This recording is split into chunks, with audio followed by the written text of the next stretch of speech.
Hello, and welcome to the Veteran Benefits Podcast. I'm your host, Rebecca Deming. Today, we are going to be talking about a topic that we've been getting a lot of questions recently on, which is something called an 1151 claim. So, what this is, sometimes people call it a VA medical malpractice claim. It's not quite medical malpractice. So, I want to kind of go into that. But what it is, if you have a condition that was caused by care in a VA facility or by VA doctors, VA will sometimes give you compensation as if it's a service connected condition, even if there is no actual connection to your service for that condition. So, in order to get that compensation, you need to prove that you have a current disability, just like any VA disability claim. You have to have something that's wrong with you. So the fact that your surgery took longer than you thought it was going to take, or that you didn't like that the doctors took longer to diagnose something and that might lead to complications down the line, that's not going to cut it. You need to have a current disability that was caused by care in a VA facility. Now, then there's two ways to establish entitlement to benefits under 381151. And that is, of course, you can show that something was caused by negligent care. So a failure to uphold the standard of care of the doctors. And that's where it's kind of most similar to malpractice. So if the doctors should have given you, if they should have checked your allergy list before prescribing medication, and they failed to check your allergy list and prescribe something that you shouldn't take, and that caused you to have an allergic reaction, and now you ended up losing sight in your eyes because of the swelling that happened, something along those lines, that would be negligent care. The doctors should be checking your allergy list and running it against what they want to prescribe before they give you medications. So you would need to get an opinion, and VA will provide opinions from their doctors, but you may need a private opinion showing what the standard of care is and how the care that you got didn't rise to the level of the expected standard of care, and how that negligence or failure to adhere to the standard of care caused your current disability. That one is actually very hard to prove. There's another way to prove entitlement to benefits under 1151, and that is showing that your disability is a result that was not reasonably foreseeable by the care that was being given. So basically, the way that VA explains not reasonably foreseeable is a condition or a side effect or a disability that is not typically included in the informed consent. So if you're going for a blood draw and you sign an informed consent, that might include the typical kinds of side effects from giving blood. So you might get some bruising, you might get some soreness in your arm, you might get a small hematoma, but you would not expect to have bleeding so severe that they had to amputate your arm.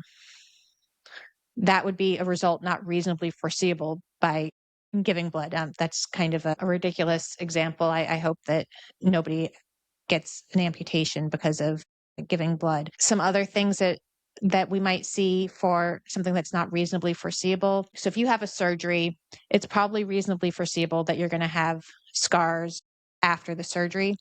But if those scars develop to a point that you're not able to sit straight anymore because of the adhesions in the scars and the way that the scar tissue formed, that might not be something that a normal doctor would include on the informed consent. So yeah, they're expecting you to get scars, but the degree of the scar and the functional impairment caused by the scar is beyond what they would include on the informed consent. So other things, if you're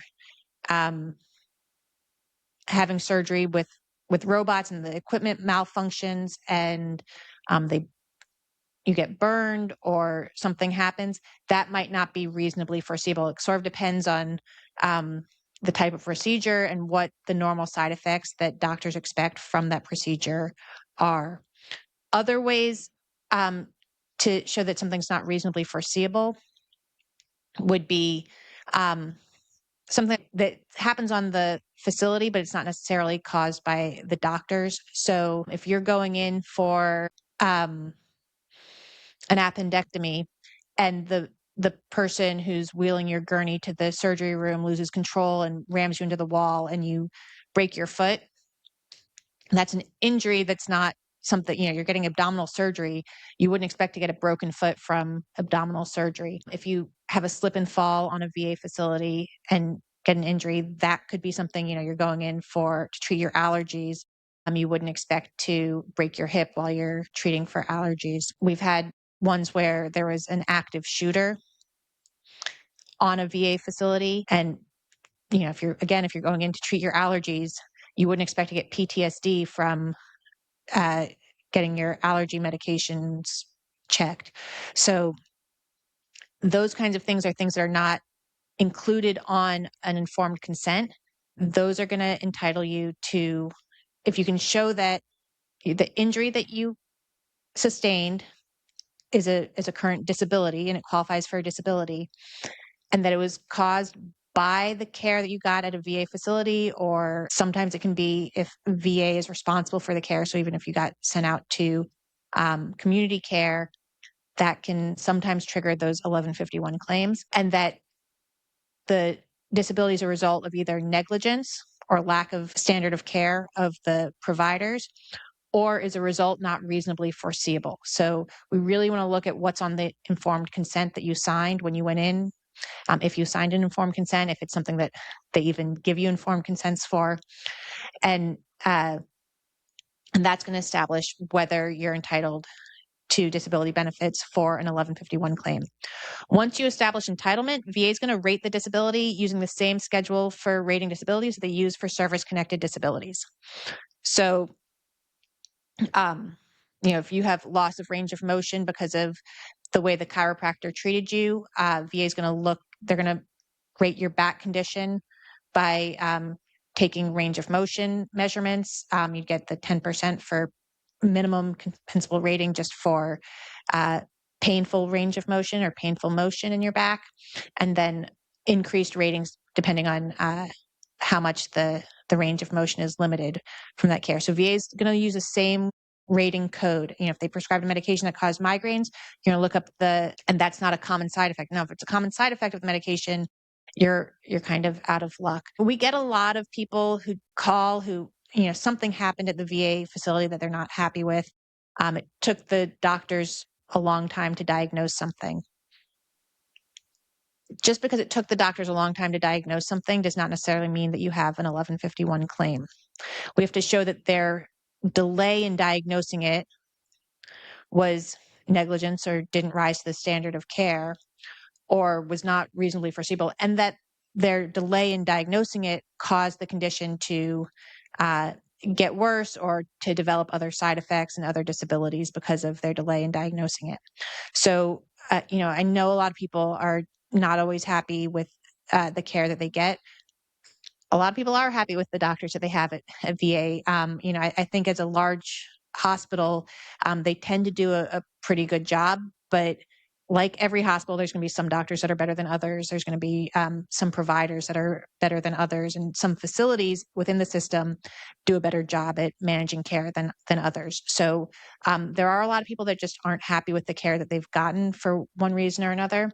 But unless you have a current disability and you can show how the VA care caused that disability and that it was either negligence or it was really something unforeseeable, something out of the norm, not a normal side effect of the procedure or the care that you were getting, you're not going to get benefits for that claim. So I hope that clears up some questions about 1151 claims. We do get a lot of questions about them. I don't know if there's some forums out on the internet that, are